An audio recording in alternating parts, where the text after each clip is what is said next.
Պատկերացրեք, որ դուք ծառայում եք երկու գեներալների տակ, որոնցից մեկը հրամայում է հարձակվել, իսկ մյուսը նահանջել։ Երկուսն էլ ճիշտ են իրենց տրամաբանությամբ, երկուսն էլ պատրաստ են զոհել ամեն ինչ հաղթանակի համար, բայց նրանց մեթոդները այնքան տարբեր են, որ միասին աշխատելը դառնում է անհնար։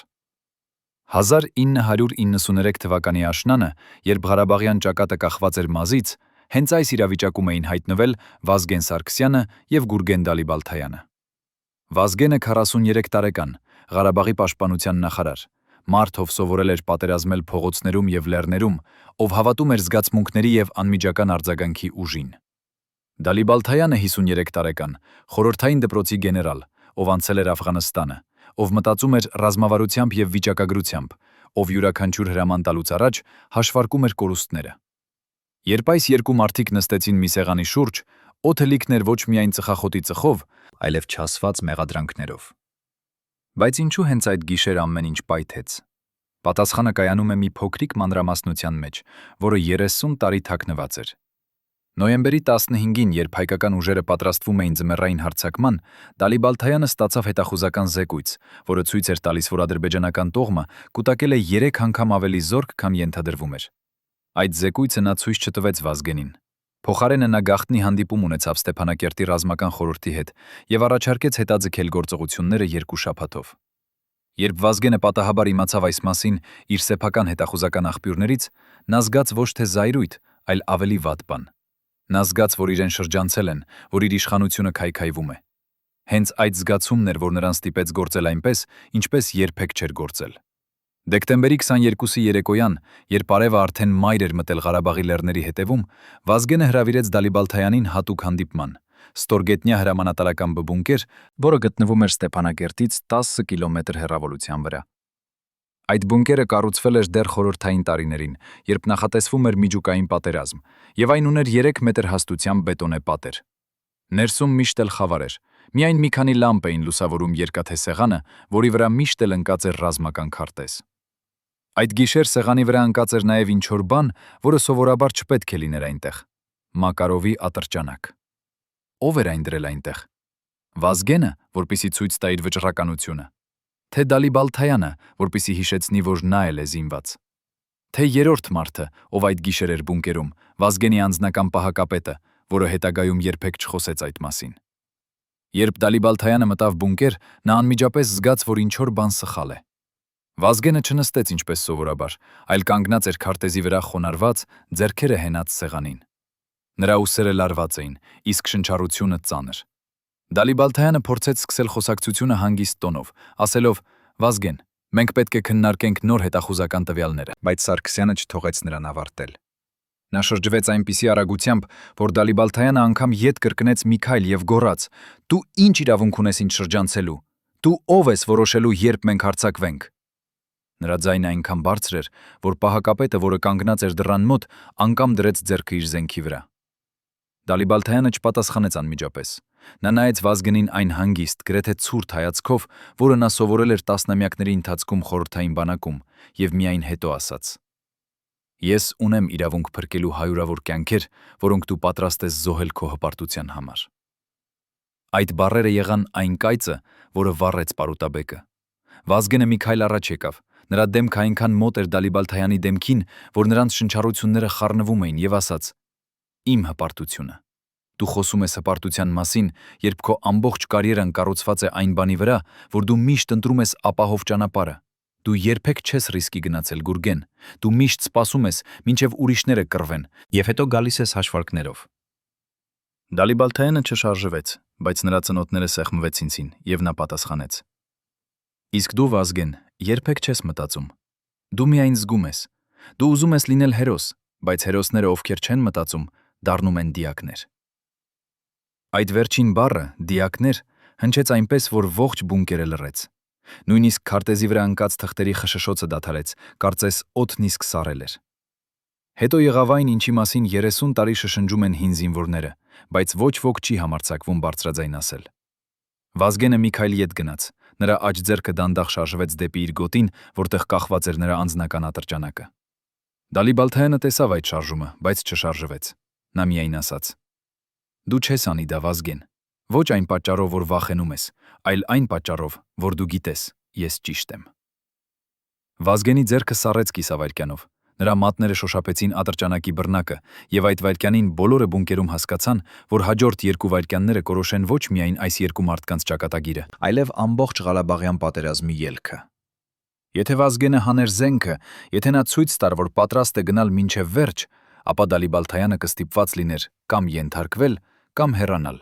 եւ երկու դեպքում էլ ճակատը կորցներ իր լավագույն ռազմավարին։ Բայց եթե Վազգենը չհաներ զենքը, եթե նա ցույց տար թուլություն, ապա նրա իշխանությունը կքայքայվեր, եւ զինվորները կսկսեին կասկածել նրա վճռականության մեջ։ Բայց ինչու Վազգենը վերջապես չհանեց զենքը։ Ինչ էր այն մտքերը, որոնք անցան նրա գլխով այդ 2 վայրկյանների ընթացքում։ Արդյոք նա հիշեց իր առաջին ընկերներին, ովքեր մահացել էին ճակատում, եւ հասկացավ, որ Դալիբալթայանը փորձում է խուսափել նոր զոհերից։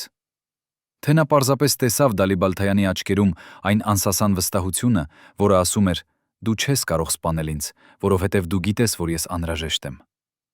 Կամ թե նա լսեց ինչ-որ ձայն իր ներսում,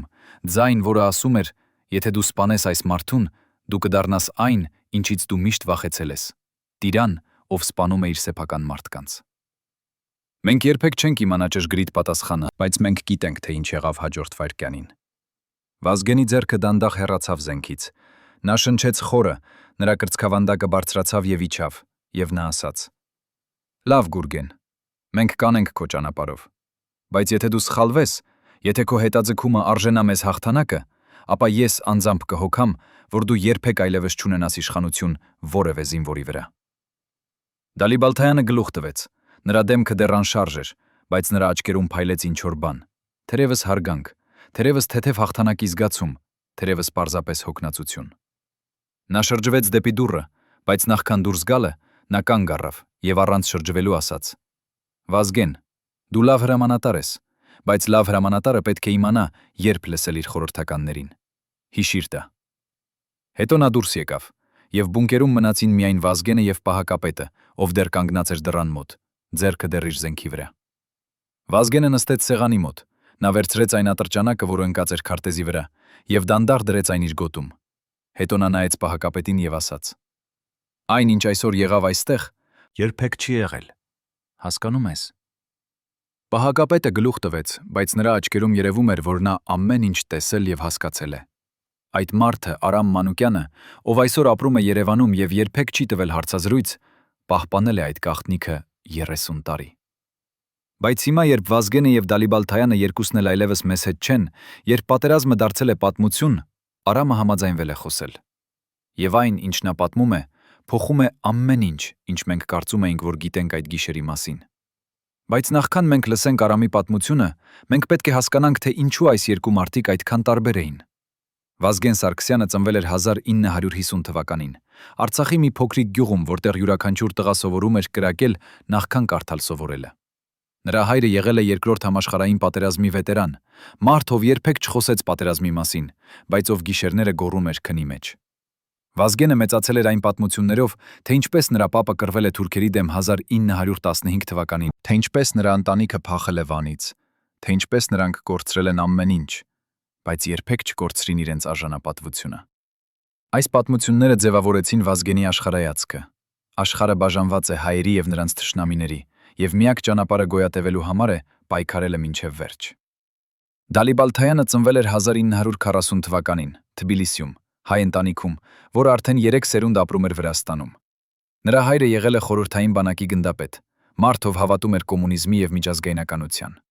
Գուրգենը մեծացել էր ռուսական դպրոցում։ Նա կարդացել էր Տոլստոյին եւ Դոստոևսկուն։ Նա սովորել էր մտածել ռազմավարությամբ եւ դիվանագիտությամբ։ Երբ նա մտավ Ֆրունզեի անվան ռազմական ակադեմիա, նա արդեն գիտեր, որ պատերազմը շահվում է ոչ թե հերոսությամբ, այլ հաշվարկով։ Աֆղանստանում, որտեղ նա ծառայեց 1986 թվականից մինչև 1988 թվականը, նա տեսավ, թե ինչպես հերոսները մեռնում են առաջին, իսկ խելացիները վերադառնում են տուն։ Այդ դասը նա երբեք չմոռացավ։ Երբ 1992 թվականին Ղարաբաղյան պատերազմը սրվեց, Վազգենը արդեն եղել է լեգենդ։ Նա եղել է այն մարդը, ով կազմակերպեց Ստեփանակերտի պաշտպանությունը, ով անձամբ մասնակցեց ճակատամարտերին, ով քնում էր 2 ժամ գիշերը եւ մնացած ժամանակը անցկացնում էր ճակատում։ Զինվորները նրան պաշտում էին, որովհետև նա երբեք չխնդրեց նրանցից անել ինչ-որ բան, ինչ ինքը չէր անի։ Բայց Վազգենը նաև գիտեր, որ նա չունի բավարար ռազմական կրթություն։ Նա սովորել էր պատերազմել փողոցներում, ոչ թե դասարաններում։ Եվ երբ Հայաստանի կառավարությունը որոշեց ուղարկել Դալիբալթայանին որպես ռազմական խորհրդական, Վազգենը սկզբում ուրախացավ։ Նա կարծում էր, որ Դալիբալթայանը կլինի նրա գործիքը, մարդը, ով կօգնի նրան պլանավորել մեծ գործողությունները։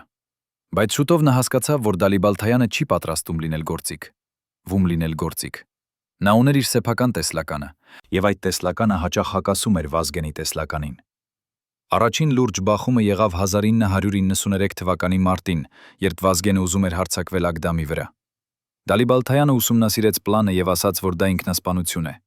Նա ցույց տվեց հաշվարկներ, որոնք ապացուցում էին, որ հայկական ուժերը կորցնեն առնվազն 300 մարդ առաջին օրը։ Վազգենը պատասխանեց, որ ազատությունը գին ունի, եւ եթե նրանք վախենան զոհերից, ապա նրանք երբեք չեն ազատագրի Արցախը։ Դալիբալթայանը չվիճեց։ Նա պարզապես ասաց. «Լավ, բայց ես չեմ կարող ստորագրել այս պլանը» եւ հեռացավ։ Վազգենը հարձակվեց առանց Դալիբալթայանի աջակցության եւ նա շահեց։ Բայց նա կորցրեց 250 մարդ եւ այդ թիվը հետապնդեց նրան մնացած կյանքի ընթացքում։ Արդյոք Դալիբալթայանը ճիշտ էր։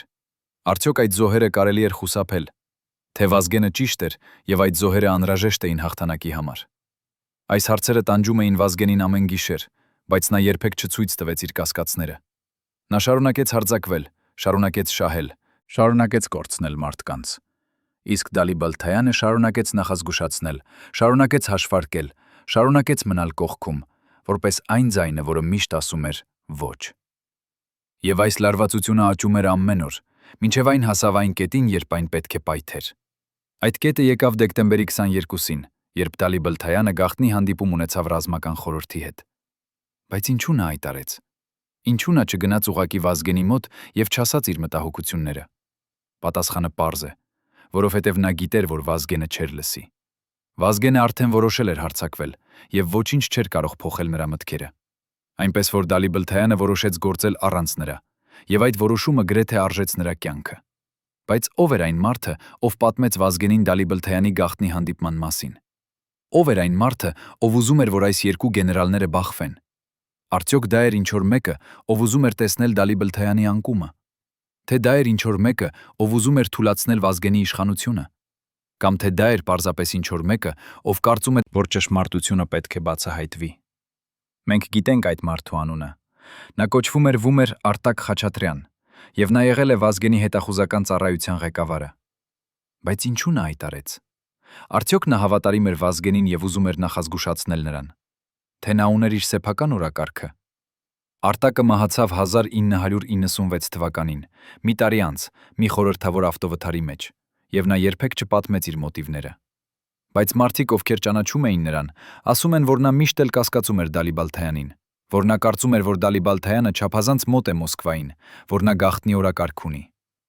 Արդյոք այդ կասկածները հիմնավոր էին։ Արդյոք Դալիբալթայանը իսկապես աշխատում էր Մոսկվայի համար, թե նա պարզապես փորձում էր փրկել կյանքեր։ Այս հարցերը մնում են առանց պատասխանի, բայց մենք գիտենք մի բան. այն, ինչ եղավ դեկտեմբերի 22-ի գիշերը, փոխեց ամեն ինչ։ Երբ Վազգենը թողեց Դալիբալթայանին հեռանալ, երբ նա չհանեց զենքը, նա ցույց տվեց ինչ-որ բան, ինչ շատերը չէին սպասում նրանից։ Նա ցույց տվեց, որ նա կարող է լսել,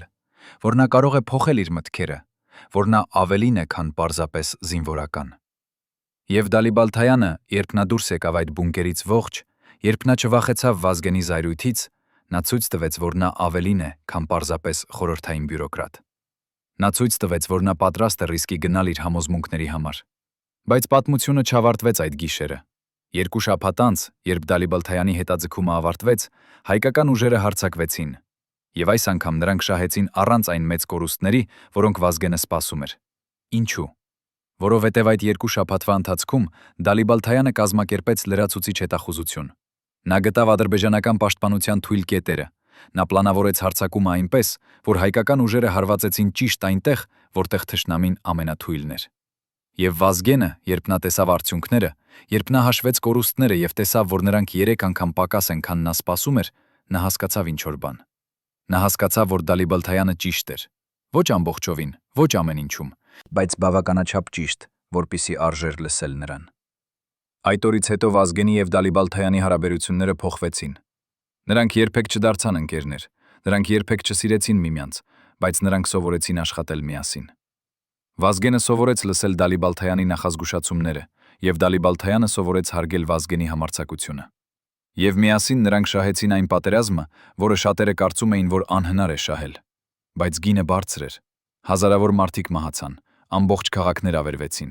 եւ երկու ժողովուրդներ ստացան վերքեր, որոնք դեռ չեն բուժվել։ Արդյոք այդ զոհերը արժեին։ Արդյոք կար այլ ճանապարհ։ Այս հարցերը մենք չենք կարող պատասխանել, բայց մենք կարող ենք պատմել պատմությունը եւ թողնել, որ դուք ինքներդ որոշեք։ Իսկ այժմ, 30 տարի անց, երբ Վազգենը եւ Դալիբալթայանը երկուսն էլ այլևս մեզ հետ չեն, երբ Ղարաբաղյան պատերազմը դարձել է պատմություն, մենք կարող ենք վերջապես պատմել ամբողջ ճշմարտությունը։ Եվ այդ ճշմարտությունը սկսվում է այն մարդուց, ով այդ գիշեր էր բունկերում եւ տեսավ ամեն ինչ։ Արամ Մանուկյանը, Վազգենի նախկին պահակապետը, համաձայնվել է տալ իր առաջին հարցազրույցը 30 տարվա ընթացքում։ Եվ այն, ինչ նա պատմում է, ավելի շոկային է, քան ցանկացած բան, որ մենք կարող էինք պատկերացնել։ Նա պատմում է, որ այդ գիշերը բունկերում եղել է ոչ թե 3 մարդ, այլ 4։ Չորրորդ մարդը եղել է ինչ-որ մեկը, ում անունը Արամը երբեք չիմացավ։ Ինչ-որ մեկը, ով եկավ Մոսկվայից, ինչ-որ մեկը, ով եկավ Մոսկվայից, ինչից, ինչ-որ մեկը, ով եկավ Մոսկվայից, ինչ-որ մեկը, ով եկավ Մոսկվայից, ինչ-որ մեկը, ով եկավ Մոսկվայից, ինչ-որ մեկը, ով եկավ Մոսկվայից, ինչ-որ մեկը, ով եկավ Մոսկվայից, ինչ-որ մեկը, ով եկավ Մոսկվայից, ինչ-որ մեկը, ով եկավ մեկը, ով եկավ Մոսկվայից, ինչ-որ մեկը, ով եկավ Մոսկվայից, ինչ-որ մեկը, ով եկավ Մոսկվայից, ինչ-որ մեկը, վայց, ինչ-որ մեկը, ով եկավ Մոսկվայից, ինչ-որ մեկը, ով եկավ Մոսկվայից, ինչ-որ մեկը, ով եկավ Մոսկվայից, ինչ-որ մեկը, ով եկավ Մոսկվայից, ինչ-որ մեկը, ով եկավ Մոսկվայից, ինչ-որ մեկը, ով եկավ Մոսկվայից, ինչ-որ մեկը, ով եկավ Մոսկվայից, ինչ-որ մեկը, ով եկավ Մոսկվայից, ինչ-որ մեկը, ով եկավ Մոսկվայից, ինչ-որ մեկը, ով եկավ Մոսկվայից, ինչ-որ մեկը, ինչ-որ մեկը, ով եկավ Մոսկվայից, ինչ-որ մեկը, ով եկավ Մոսկվայից, ինչ-որ մեկը, ով եկավ Մոսկվայից, ինչ-որ մեկը, ով եկավ Մոսկվայից, ինչ-որ մեկը, ով եկավ Մոսկվայից, ինչ-որ մեկը, ով եկավ Մոսկվայից, ինչ-որ մեկը, ով եկավ Մոսկվայից։ Արված 1993 թվականի ամռանը, երբ ամեն ինչ դեռ լավ էր։ Արամը վերցրեց այդ լուսանկարը, նայեց նրան երկար եւ հետո սկսեց խոսել այնպիսի ձայնով, որը դեռ պահպանել էր զինվորական կարծրությունը, չնայած տարիքին։ Մարդիկ կարծում են, որ գիտեն, թե ինչ եղավ այդ գիշերը բունկերում, ասաց նա։ Բայց նրանք չգիտեն ամենակարևորը։ Նրանք չգիտեն, որ մինչև Դալիբալթայանի գալը մեկ այլ մարդ արդեն այնտեղ էր։ Մարդ, ով չէր պատկանում մեր բանակին։ Մարդ, ով խոսում էր ռուսերեն առանց ակցենտի եւ ով ուներ այնպիսի աչքեր, որ դու անմիջապես հասկանում էիր, սա մարդ է, ով տեսել է շատ մահեր։ Ով էր այդ մարդը եւ ինչու։ Արամը 30 տարի լռել է նրա մասին։ Արդյոք նա վախենում էր, թե նրան հրամայել էին լռել։ Եվ ամենակարևորը, ինչ էր այդ խորհրդավոր այցելուի հաղորդագրությունը, որը փոխեց ամբողջ գիշերվա ընթացքը։ Արամը պատմեց, որ այդ մարդը ներկայացավ որպես Միխայիլ Սերգեևիչ, բայց Արամը անմիջապես հասկացավ, որ դա կեղծ անուն է։ Նա հագած էր սև բաճկոն, որը չուներ որևէ զինվորական նշաններ, բայց նրա կեցվածքը, նրա շարժումները, նրա ամեն ժեստը ասում էր, սա մարդ է, ով ծառայել է հատուկ ծառայություններում, հավանաբար KGB-ում կամ ԳՌՈ-ում։ Նա եկավ բունկեր մոտավորապես ժամը 9 երեկոյան, 1 ժամ առաջ, քան Դալիբալթայանը, եւ նա ուներ հատուկ անցագիր, որը թույլ էր տալիս նրան անցնել բոլոր ստուգման կետերը առանց հարցերի։ Երբ նա մտավ բունկեր, Վազգենը նստած էր սեղանի մոտ, ուսումնասիրում էր ռազմական քարտեզները, եւ երբ նա տեսավ այդ մարդուն, նրա դեմքը փոխվեց։ Ոչ թե վախից, ոչ թե զարմանքից, այլ ինչ-որ այլ բանից, ճանաչումից։ Դուք, ասաց Վազգենը, եւ այդ մեկ բառում կար ամբողջ պատմություն։ Արամը երբեք չիմացավ, թե ինչ պատմություն, բայց նա հասկացավ, որ այս երկու մարդիկ արդեն ճանաչում էին միմյանց, եւ որ նրանց անցյալում եղել էր ինչ-որ բան, որը Վազգենը ուզում էր մոռանալ։ Միխայիլը չնստեց։ Նա կանգնեց սեղանի մյուս կողմում, նրա ձեռքերը հենված էին սեղանին, եւ նա սկսեց խոսել այնպիսի ձայնով, որը չթույլ էր տալիս ընդհատել։ Վազգեն խորենի, ես եկել եմ Մոսկվայից, եւ ես ունեմ հաղորդագրություն, որը դուք պետք է լսեք, ասաց նա։ Մեր ղեկավարությունը շատ ուշադիր հետևում է իրադարձություններին Ղարաբաղում, եւ մենք տեսնում ենք, որ իրավիճակը դառնում է անկառավարելի։ Դուք ունեք 2 գեներալներ, ովքեր չեն կարող համաձայնվել։ Դուք ունեք բանակ, որը բաժանված է 2 ճամբարների, եւ դուք ունեք թշնամի, որը օգտվում է ձեր թուլություններից։ Եթե դուք չգտնեք ընդհանուր լեզու Դալիբալթայանի հետ, եթե դուք շարունակեք այս ներքին պատերազմը, ապա մենք ստիպված կլինենք միջամտել։ Եվ մեր միջամտությունը չի լինի այն, ինչ դուք ուզում եք։ Վազգենը լսում էր լռությամբ։ Նրա դեմքը անշարժ էր, բայց Արամը, ով կանգնած էր դռան մոտ, տեսավ, թե ինչպես Վազգենի ձեռքերը սեղմվեցին բռունցքի մեջ, ինչպես նրա ծնոտների մկանները լարվեցին։ Երբ Միխայիլը ավարտեց, Վազգենը հարցրեց. «Ինչ տեսակի միջամտություն»։ Եվ Միխայիլը պատասխանեց. «Այն տեսակի, որը կավարտի այս պատերազմը, բայց ոչ այնպես, ինչպես դուք ուզում եք»։ Այդ բառերը կախված մնացին օդում, ծանր եւ սպառնալից, եւ Արամը հասկացավ, որ Մոսկվան սպառնում է։ Բայց ինչով։ Արդյոք նրանք սպառնում էին կտրել զենքի մատակարարումը, թե նրանք սպառնում էին աջակցել Ադրբեջանին, կամ թե նրանք սպառնում էին ինչ-որ ավելի վատ բանով։ Վազգենը չհարցրեց։ Նա պարզապես ասաց. «Ես կխոսեմ Դալիբալթայանի հետ», եւ Միխայիլը գլուխ տվեց։ «Լավ է», ասաց նա, «բայց հիշեք, մենք հետևում ենք։ Մենք միշտ հետևում ենք»։ Հետո նա շրջվեց եւ հեռացավ։ Նրա քայլերը հնչում էին բունկերի բետոնե հատակին, եւ երբ դուռը փակվեց նրա հետևից, Վազգենը մնաց նստած, նայելով քարտեզին, բայց Արամը գիտեր, որ նա ոչինչ չէր տեսնում։ Նա մտածում էր Միխայիլի բառերի մասին, նա մտածում էր Մոսկվայի սպառնալիքների մասին, եւ նա հասկանում էր, որ նա այլևս ազատ չէ որոշելու։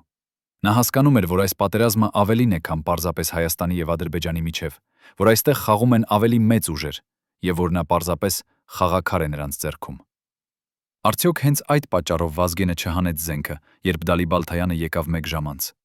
Արդյոք նա հասկացավ, որ եթե նա սպանի Դալիբալթայանին, ապա Մոսկվան կօգտագործի դա որպես պատրվակ միջամտելու համար։ Թե նա պարզապես հոգնել էր պայքարելուց, հոգնել էր լինելուց միշտ լարված, միշտ պատրաստ հարձակվելու։ Արամը չգիտի, բայց նա գիտի մի բան։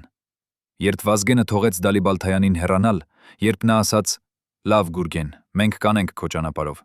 նա արեց դա ոչ թե թուլությունից, այլ ուժից։ Նա արեց դա, որովհետև նա հասկացավ, որ իրական ուժը ոչ թե զենքի մեջ է, այլ իմաստության մեջ։ Իմանալու, երբ օգտագործել զենքը եւ երբ ոչ։ Եվ այդ գիշերը Վազգենը ցույց տվեց, որ նա ունի այդ իմաստությունը, նույնիսկ եթե դա արժեց նրան նրա հպարտությունը։ Բայց Միխայիլի այցելությունը չավարտվեց այդ գիշերը։ Արամը պատմում է, որ 3 օր անց, երբ Վազգենը եւ Դալիբալթայանը արդեն սկսել էին աշխատել միասին, երբ նրանք պլանավորում էին նոր հարձակումը, Միխայիլը կրկին հայտնվեց։ Այս անգամ նա եկավ ոչ թե բունկեր, այլ Վազգենի անձնական բնակարան Ստեփանակերտում, եւ նա բերեց ինչ-որ բան,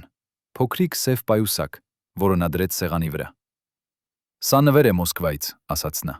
«Նվեր, որը ցույց է տալիս, որ մենք գնահատում ենք ձեր համագործակցությունը»։ Վազգենը բացեց պայուսակը եւ Արամը, ով կանգնած էր դռան մոտ, տեսավ նրա դեմքի արտահայտությունը։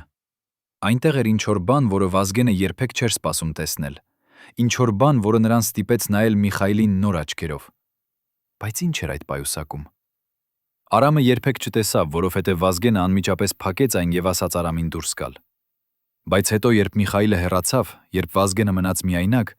Արամը լսեց ինչ-որ ձայն։ Կարծես Վազգենը լաց էր լինում։ Արդյոք դա հնարավոր էր։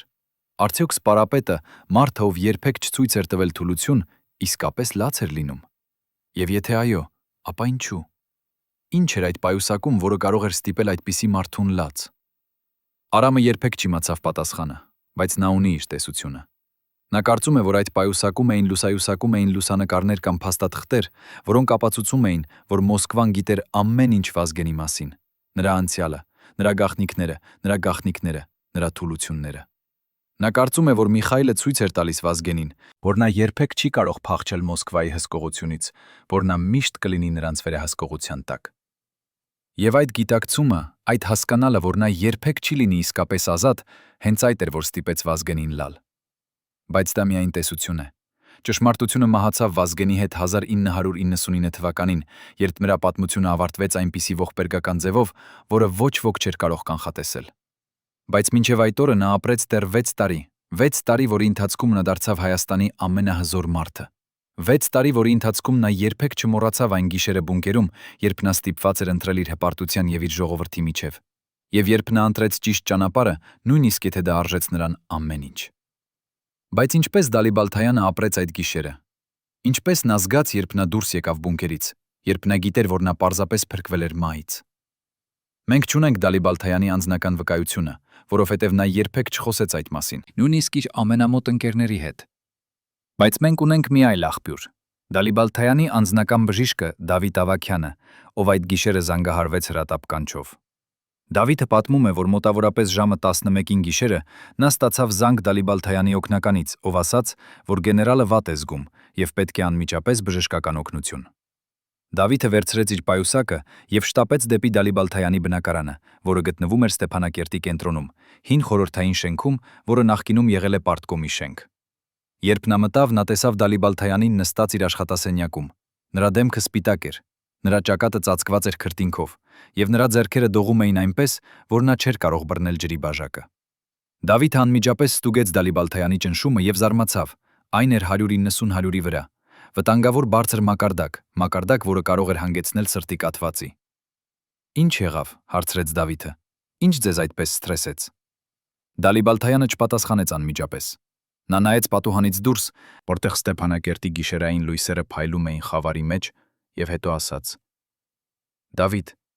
դու երբևէ եղել ես այնպիսի իրավիճակում, երբ դու գիտես, որ հաջորդ վայրկյանին դու կարող ես մեռնել, բայց դու չես կարող անել ոչինչ, միայն սպասել եւ տեսնել, թե ինչ կլինի։ Դավիթը գլուխ տվեց, թեև նա իրականում երբեք չէր եղել այդպիսի իրավիճակում, եւ Դալիբալթայանը շարունակեց. Այսօր ես եղա այդպիսի իրավիճակում։ Այսօր ես նայեցի մահվան աչքերին, եւ մահը նայեց ինձ, եւ մենք երկուսս էլ սպասեցինք, տեսնելու թե ով առաջինը կշարժվի։ Եվ վերջում մահը շարժվեց առաջ, բայց ոչ դեպի ինձ, այլ հեռու ինձանից, եւ ես փրկվեցի։ Բայց ես չգիտեմ, ինչու։ Այդ խոսքերը շփոթեցրին Դավիթին, բայց նա չհարցրեց ավելին։ Նա տվեց Դալիբալթայանին դեղամիջոցներ իջեցնելու ճնշումը, եւ նա մնաց նրա հետ մինչև առավոտ, հետևելով նրա վիճակին։ Եվ այդ գիշերվա ընթացքում Դալիբալթայանը խոսեց ոչ թե Դավիթի հետ, այլ ինքն իր հետ։ Խոսեց այնպիսի ձայնով, որը Դավիթը երբեք Ծելմնվիթը երբեք չէր լսել նրանից։ Թույլ, կասկածելի, վախեցած։ Նա խոսեց իր մանկության մասին Թբիլիսիում, երբ նա տեսավ, թե ինչպես նրա հայրը ձերբակալվեց Ստալինի մեծ զտումների ժամանակ, երբ նա սովորեց, որ աշխարհում ոչինչ ապահով չէ, որ նույնիսկ ամենահզոր մարդիկ կարող են կորցնել ամեն ինչ մեկ վայրկյանում։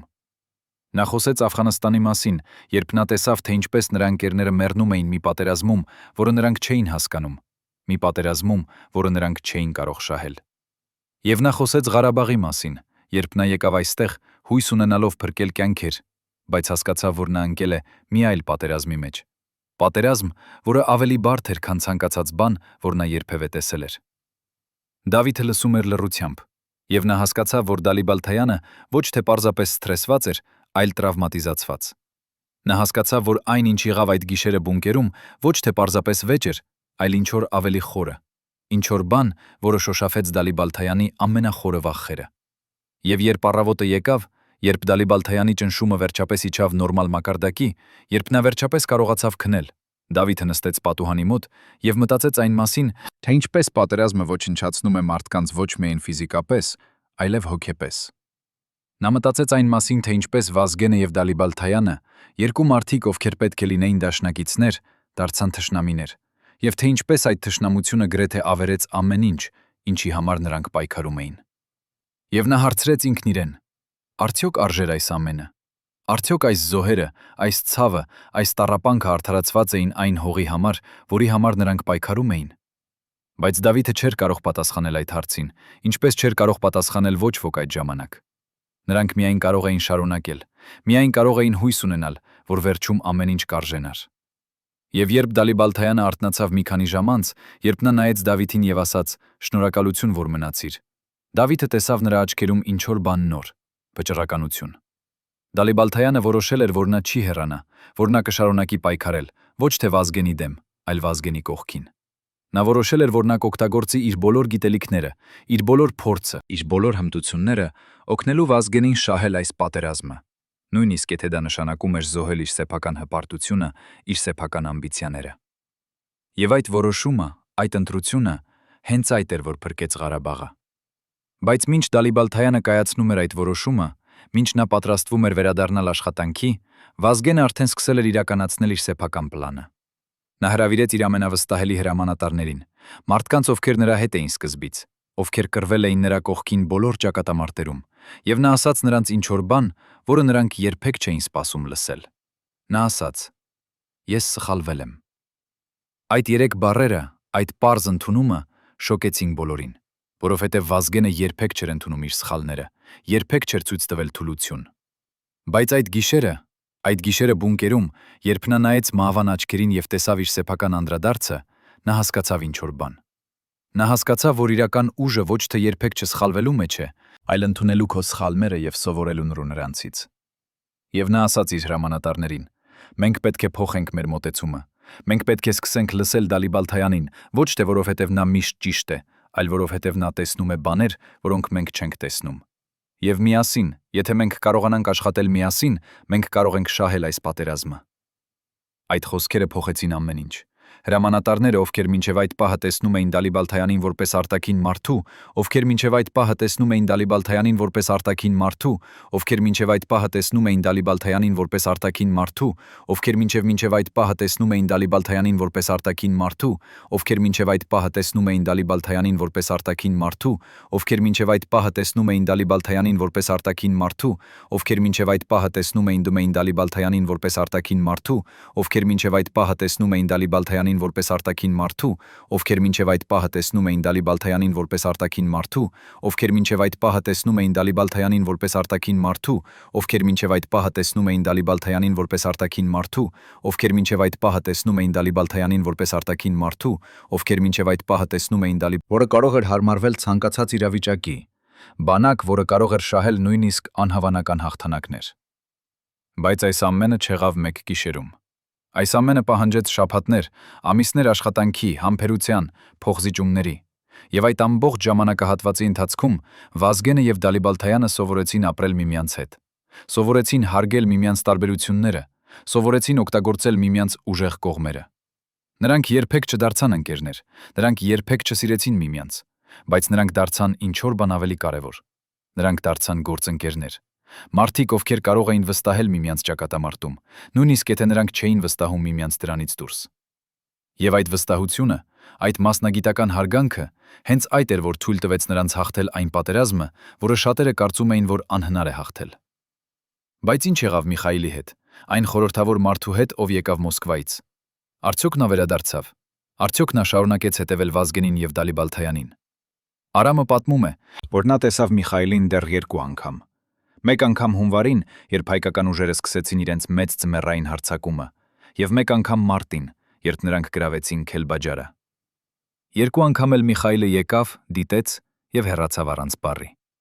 Բայց նրա ներկայությունը, նրա լուր հսկողությունը միշտ հիշեցնում էր Վազգենին, որ նա երբեք իսկապես ազատ չէ, որ նա միշտ խաղում է մի խաղում, որի կանոնները գրված են Մոսկվայում։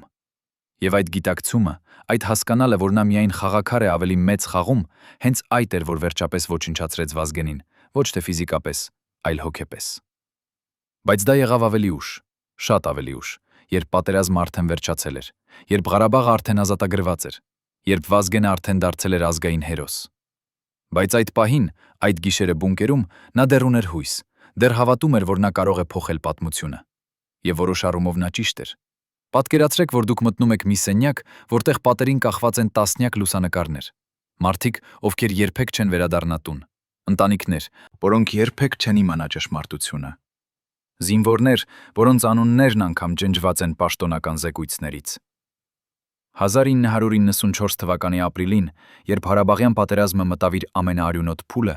Դալիբալթայանը բացեց մի գաղտնի արխիվ, որը պահվում էր Ստեփանակերտի ստորգետնյա բունկերում, կոդային անունով Օբյեկտ 473։ Այդ արխիվում էին փաստաթղթեր, որոնք երբեք չպետք է տեսնեին լույսը։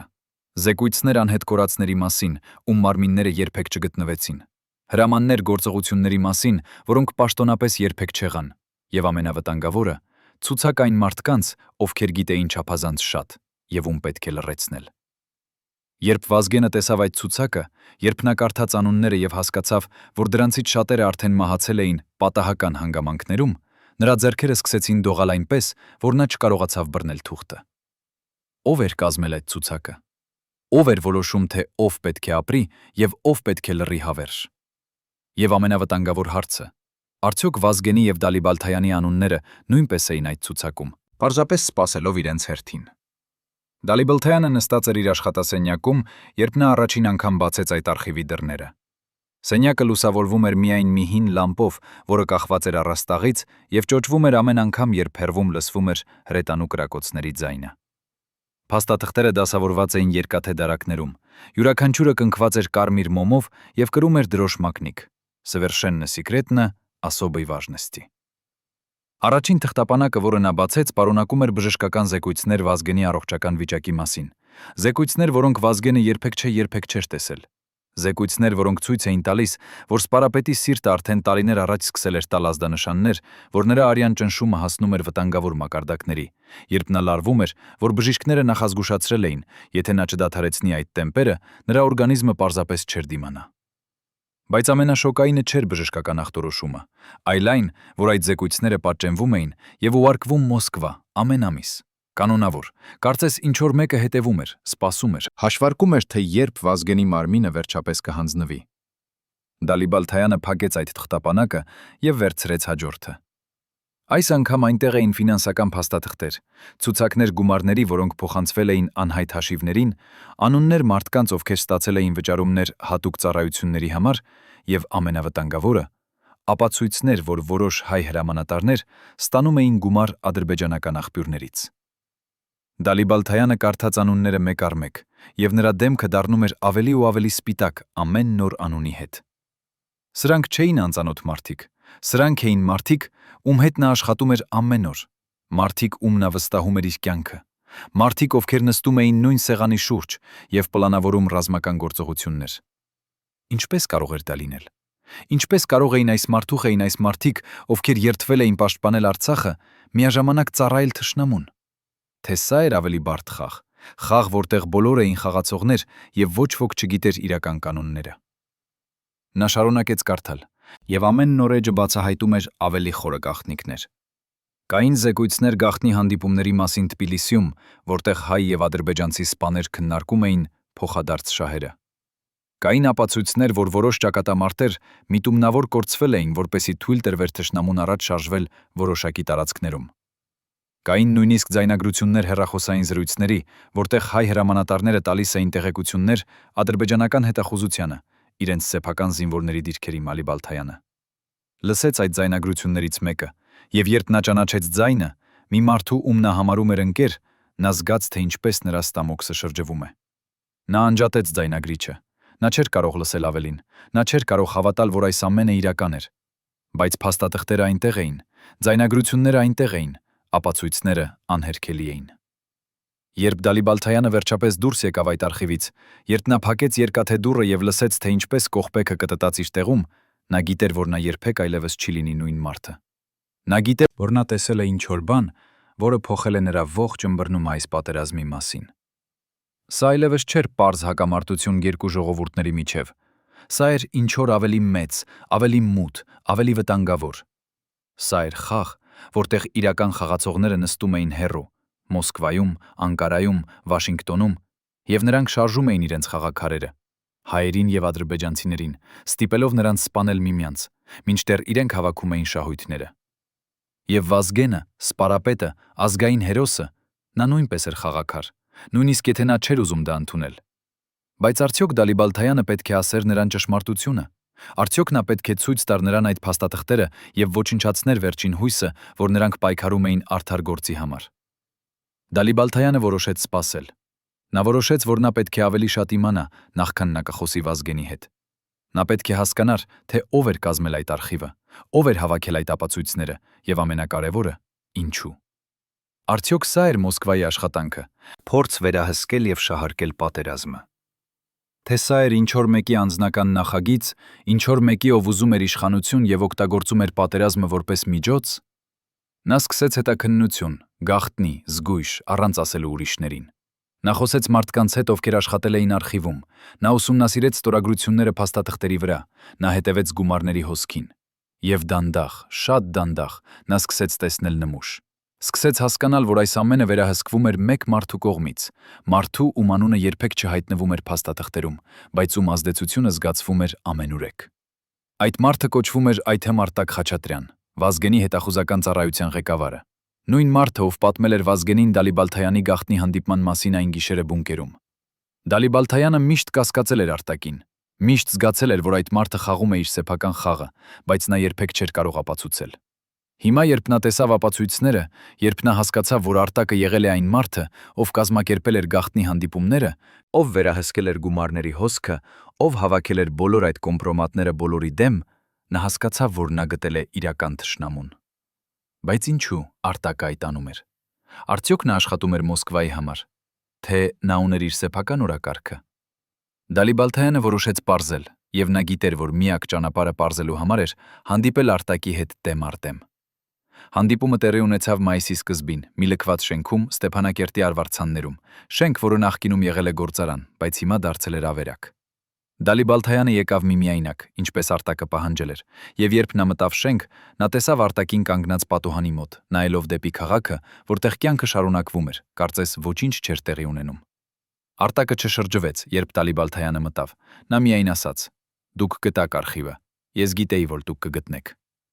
Դալիբալթայանը կանգ առավ մի քանի մետր հեռավորության վրա։ Նրա ձեռքը դրված էր իր գոտում, որտեղ նա պահում էր իր ատրճանակը, եւ նա հարցրեց. «Ինչու։ Ինչու դուք այդ արեցիք։ Ինչու դուք հավաքեցիք այդ ամենը»։ Արտակը վերջապես շրջվեց, եւ Դալիբալթայանը տեսավ նրա դեմքը, հոգնած, ծերացած, բայց նաեւ ինչ-որ կերպ հանգիստ, կարծես նա վերջապես ազատվել էր ծանր բեռից։ «Որովհետեւ ինչ-որ մեկը պետք է գիտեր ճշմարտությունը», ասաց Արտակը։ «Որովհետեւ երբ այս պատերազմը ավարտվի, երբ բոլորը կսկսեն պատմել իրենց հերոսական պատմությունները, ինչ-որ մեկը պետք է ունենա ապացույցները, որ ցույց տան, թե ինչ իրականում տեղի ունեցավ։ Դուք կարծում եք, որ ես աշխատում եմ Մոսկվայի համար, բայց դուք սխալվում եք։ Ես աշխատում եմ պատմության համար։ Ես հավաքում եմ ապացույցները, որպեսզի մեր երեխաները, մեր թոռները իմամանան ճշմարտությունը, ոչ թե այն լեգենդները, որոնք մենք ստեղծում ենք»։ Դալիբալթայանը լսեց այդ խոսքերը, եւ նա չգիտեր, թե պետք է հավատար, թե ոչ։ Արդյոք Արտակը իսկապես էր իդեալիստ, մարդ, ով ուզում էր պահպանել ճշմարտությունը, թե սա էր եւս մեկ խաբեություն, եւս մեկ շերտ այն բարդ խաղի, որը նրանք բոլորը խաղում էին։ «Եթե դուք իսկապես ուզում եք ճշմարտությունը պահպանել», ասաց Դալիբալթայանը, ապա ինչու դուք չասացիք Վազգենին այն մասին, որ նրա սեփական մարդիկ նրան դավաճանում են։ Ինչու դուք թույլ տվեցիք, որովհետև եթե ես ասեի Վազգենին, նա կոչնչացներ այդ մարդկանց, եւ հետո մենք կորցներինք պատերազմը, ասաց նա։ Այդ դավաճանները, ինչպես դուք նրանց անվանում եք, նրանք նաեւ են մեր լավագույն հրամանատարներից ոմանք։ Նրանք խաղում են երկու կողմերի հետ, այո, բայց նրանք նաեւ շահում են ճակատամարտեր մեզ համար։ Եթե մենք հեռացնենք նրանց, մենք կթուլանանք եւ թշնամին կօգտագործի դա։ Այնպես որ ես ընտրեցի լռել, ընտրեցի թույլ տալ, որ խաղը շարունակվի, մինչեւ մենք շահենք պատերազմը։ Հետո, միայն հետո ճշմարտությունը կարող է դուրս գալ։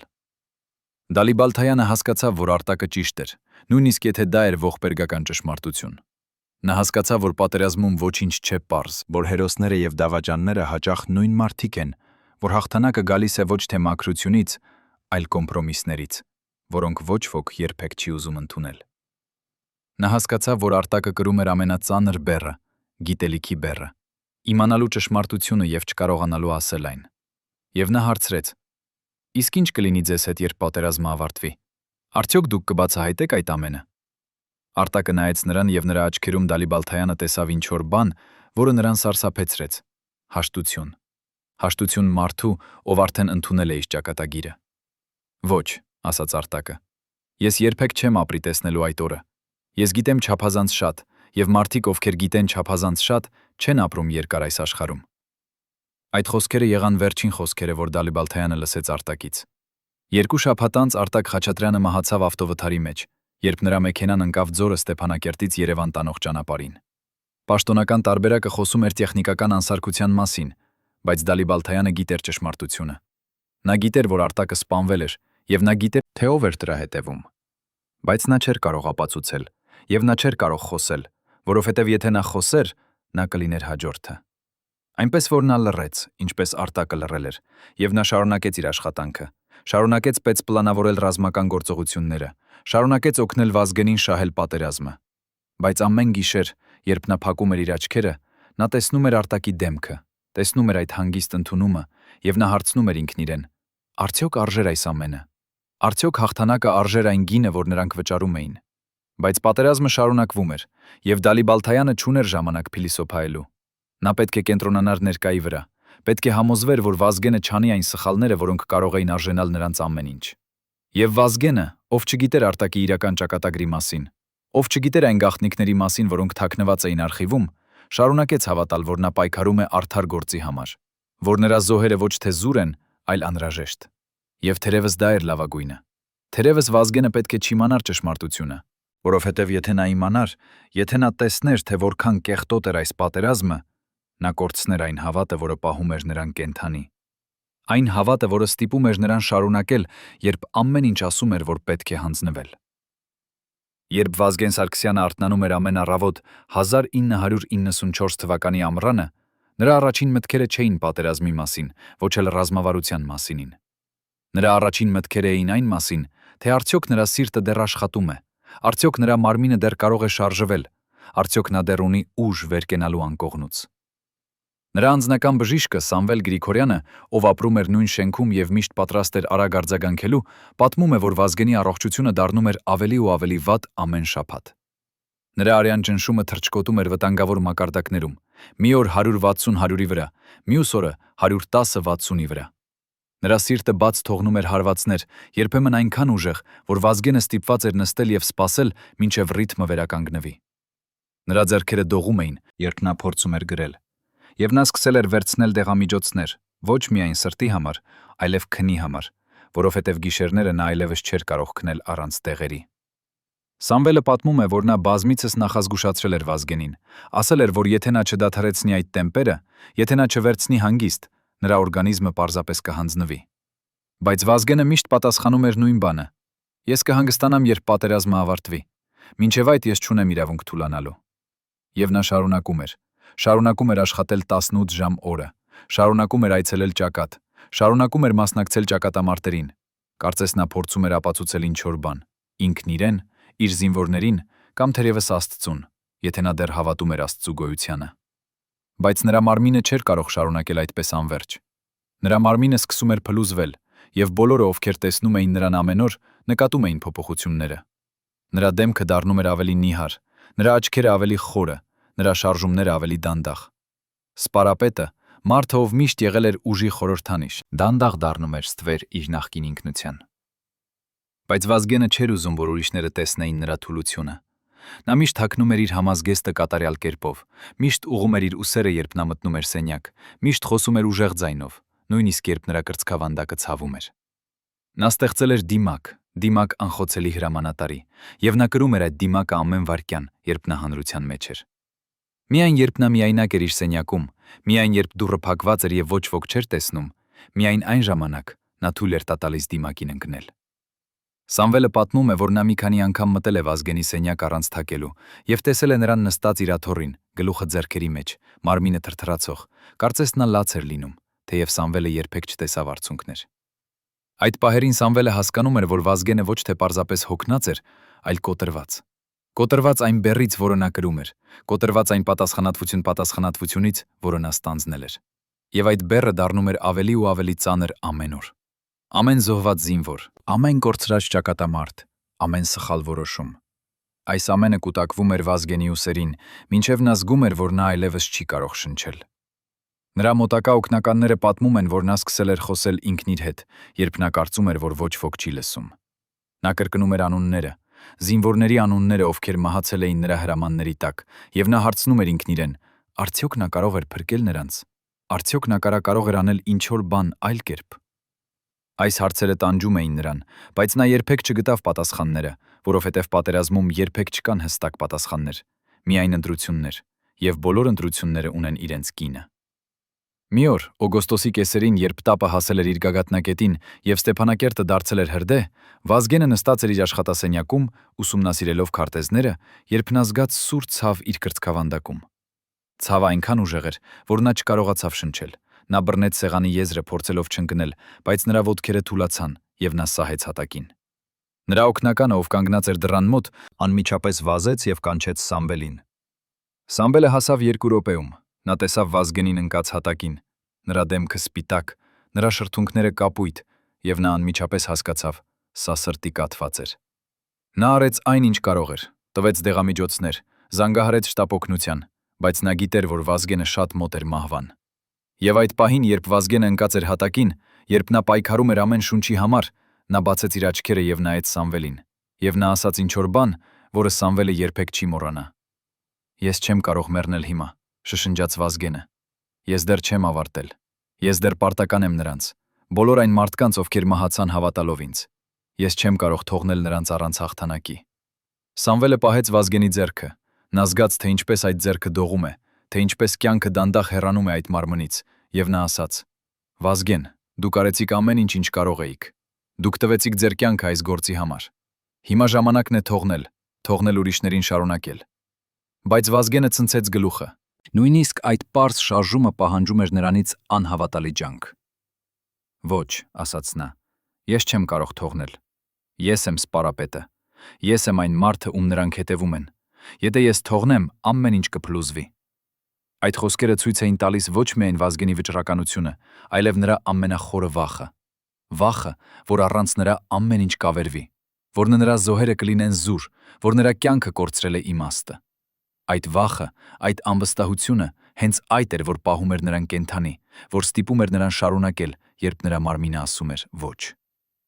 Եվ Սամվելը, ով տեսնում էր այս ամենը, ով հասկանում էր, որ Վազգենը սպանում է ինքն իրեն իր սեփական նվիրվածությամբ, չէր կարող անել ոչինչ։ Միայն օգնել նրան վերականգնվել այդ անգամ եւ սпасել հաջորդ անգամին, երբ սիրտը կրկին կբողոքի, երբ մարմինը կրկին կասի բավական է։ Բայց Վազգենը երբեք չլսեց այդ ազդանշանները։ Նա շարունակեց մինչև վակեց, մինչև վերջ, մինչև այն օրը, երբ նրա պատմությունը ավարտվեց այնպիսի ողբերգական ձևով, որը ոչ ոք չէր կարող կանխատեսել։ Բայց այդ օրը դեռ չէր եկել։ Այդ օրը դեռ 5 տարի հեռու էր, եւ այդ 5 տարիների ընթացքում Վազգենը դեռ ապրեց, դեռ պայքարեց, դեռ հաղթեց։ Նա վերականգնվեց այդ սրտի կաթվածից, նա վերադարձավ աշխատանքի, նա շարունակեց հրամանատարել իր զինվորներին։ Բայց ինչ-որ բան փոխվել էր նրա մեջ։ Ինչ-որ բան կոտրվել էր այդ օրը, երբ նա ընկել էր հատակին, երբ նա զգացել էր մահվան շունչը իր պարանոցին։ Նա դարձավ ավելի զգույշ, ավելի հաշի հաշվարկված, ավելի պատրաստ լսել Դալիբալթայանի խորհուրդները։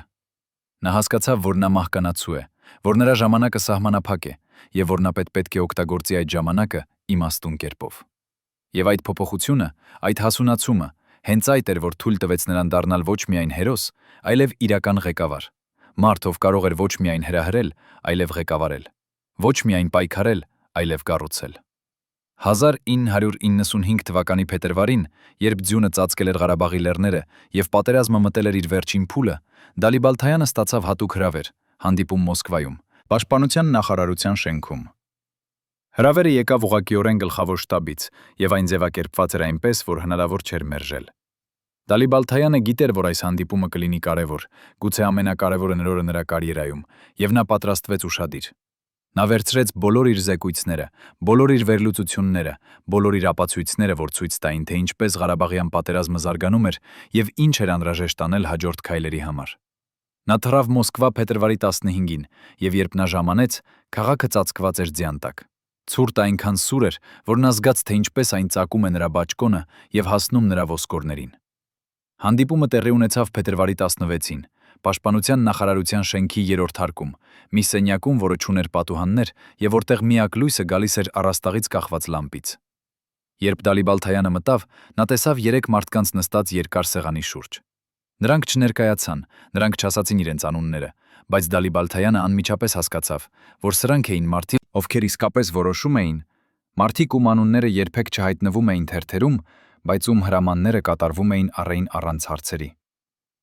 Կենտրոնում նստած մարդը, ով թվում էր ամենատարեց, մոտավորապես 60 տարեկան, ուներ մոխրագույն մազեր եւ սառը կապույտ աչքեր, որոնք նայում էին Դալիբալթայանին այնպես, կարծես նրանք տեսնում էին նրա միջով։ Նա ասաց. «Նստեք, գեներալ Դալիբալթայան», եւ նրա ձայնը հանգիստ էր, բայց դրա մեջ կար այնպիսի իշխանություն, որ հնարավոր չէր անտեսել։ Դալիբալթայանը նստեց, նա դրեց իր թղթապանակը սեղանի վրա եւ նա սպասեց։ Մոխրագույն մազերով մարդը շարունակեց. «Մենք հետևել ենք ձեր աշխատանքին Ղարաբաղում, եւ մենք գնահատում ենք ձեր թեչանքերը։ Դուք եղել եք արժեքավոր ակտիվ մեզ համար, եւ մենք ուզում ենք, որ դուք իմանաք, որ ձեր ծառայությունը չի մոռացվի»։ Դալիբալթայանը գլուխ տվեց, բայց նա չասաց ոչինչ։ Նա սպասում էր իրական պատճառին, թե ինչու նրան կանչել էին այստեղ։ Եվ մոխրագույն մազերով մարդը շարունակեց. Բայց հիմա մենք ունենք խնդիր։ Ղարաբաղյան պատերազմը դառնում է չափազանց տեսանելի, չափազանց քաղաքական։ Միջազգային հանրությունը սկսում է ճնշում գործադրել, եւ մենք չենք կարող թույլ տալ, որ այս իրավիճակը դուրս գա վերահսկողությունից։ Մենք պետք է գտնենք լուծում, որը կբավարարի բոլոր կողմերին, բայց որը նաեւ կպահպանի մեզ շահերը։ Դալիբալթայանը հասկացավ, թե ուր է տանում այս զրույցը, եւ նա զգաց, թե ինչպես նրա ստամոքսը սեղմվում է։ Նա հարցրեց. «Ինչ տեսակի լուծում»։ Եվ մոխրագույն մազերով մարդը ժպտաց, բայց դա էր ցուրտ ժպիտ առանց ջերմության։ «Մենք ուզում ենք, որ դուք համոզեք Վազգեն Սարգսյանին դադարեցնել հարձակումները», ասաց նա։ «Մենք ուզում ենք, որ նա ընդունի հրադադար, որ նա սկսի բանակցություններ Ադրբեջանի հետ։ Եթե նա դա անի, մենք կապահով ենք, որ Հայաստանը ստանա այն, ինչ ուզում է՝ անվտանգություն, ճանաչում, միջազգային աջակցություն։ Բայց եթե նա շարունակի, եթե նա մերժի մեր առաջարկությունը, ապա մենք ստիպված կլինենք ձեռնարկել այլ միջոցներ»։ Դալիբալթայանը հարցրեց. «Ինչ տեսակի այլ միջոցներ»։ Եվ մոխրագույն մազերով մարդը չպատասխանեց անմիջապես։ Նա նայեց իր գործընկերներին, ովքեր նստած էին նրա երկու կողմերում, եւ հետո նա նայեց կրկին Դալիբալթայանին, եւ նա ասաց. «Միջոցներ, որոնք կապահովեն, որ Վազգեն Սարգսյանը այլևս չի կարող շարունակել պատերազմը»։ Այդ բառերը կախված մնացին օդում, ծանր եւ սպառնալից, եւ Դալիբալթայանը հասկացավ, որ նրանք խոսում էին Վազգենի վերացման մասին։ Նրանք խոսում էին սպանության մասին, բայց նրանք չէին օգտագործում այդ բառը։ Նրանք օգտագործում էին դիվանագիտական լեզու, բայց իմաստը նույնն էր։ Դալիբալթայանը զգաց, թե ինչպես նրա սիրտը սկսում է ավելի արագ բաբախել, թե ինչպես նրա ձեռքերը սկսում են քրտնել։ Նա հասկացավ, որ նա հայտնվել է այնպիսի իրավիճակում, որտեղ նա պետք է ընտրեր՝ կամ դավաճանել Վազգենին, կամ դավաճանել Մոսկվային։ Եվ երկու ընտրությունները նշանակում էին մահ, կամ Վազգենի մահը, կամ նրա սեփական մահը։ Նա մտածեց այն մասին, թե ինչ կասեր Արտակ Խաչատրյանը, եթե նա այստեղ լիներ։ Արդյոք նա կընտրեր ճշմարտությունը, նույնիսկ եթե դա նշանակում էր մահ։ Թե նա կընտրեր գոյատևումը, նույնիսկ եթե դա նշանակում էր դավաճանություն։ Դալիբալթայանը վերցրեց խորը շունչ, նա փորձեց հանգստացնել իր նյարդերը եւ նա ասաց. «Ես չեմ կարող անել դա։ Ես չեմ կարող դավաճանել Վազգենին, նա վստահում է ինձ, եւ ես չեմ կարող օգտագործել այդ վստահությունը նրա դեմ»։ Մոխրագույն մազերով մարդը նայեց նրան երկար, նրա դեմքը անշարժ էր, եւ հետո նա ասաց. «Գեներալ Դալիբալթայան, դուք սխալ հասկանում եք իրավիճակը։ Սա ոչ թե խնդրանք է, սա հրաման է։ Եթե դուք մերժեք, ապա դուք ինքներդ կդառնաք խնդիր, եւ մենք լուծում ենք խնդիրները»։ Այդ սպառնալիքը հստակ էր, եւ Դալիբալթայանը հասկացավ, որ նա չունի ընտրություն։ Նա կարող էր համաձայնվել եւ փրկել իր կյանքը, բայց կորցնել իր հոգին։ Կամ նա կարող էր մերժել եւ տկորցնել իր կյանքը, բայց պահպանել իր արժանապատվությունը։ Եվ այդ պահին, այդ սառը սենյակում Մոսկվայում, Դալիբալթայանը կայացրեց որոշում, որը կորոշեր նրա ճակատագիրը։ Երբ Գուրգեն Դալիբալթայանը վերադարձավ Ստեփանակերտ Մոսկվայից, նա բերեց իր հետ ինչ-որ բան, որը երբեք չպետք է գոյություն ունենար՝ ձայնագրություն իր հանդիպման մասին Պաշտպանության նախարարության շենքում։ Այդ ձայնագրությունը, որը պահվում էր փոքրիկ կասետում նրա ներքին գրպանում, պարունակում էր ամբողջ զրույցը մոխրագույն մազերով մարդու հետ։ Ամեն սպառնալիքը, ամեն պահանջը, ամեն մանրամասնությունը այն պլանի մասին, որը Մոսկվան ուներ Վազգենի համար։ Դալիբալթայանը գիտեր, որ այդ ձայնագրությունը նրա կյանքի ապահովագրությունն էր,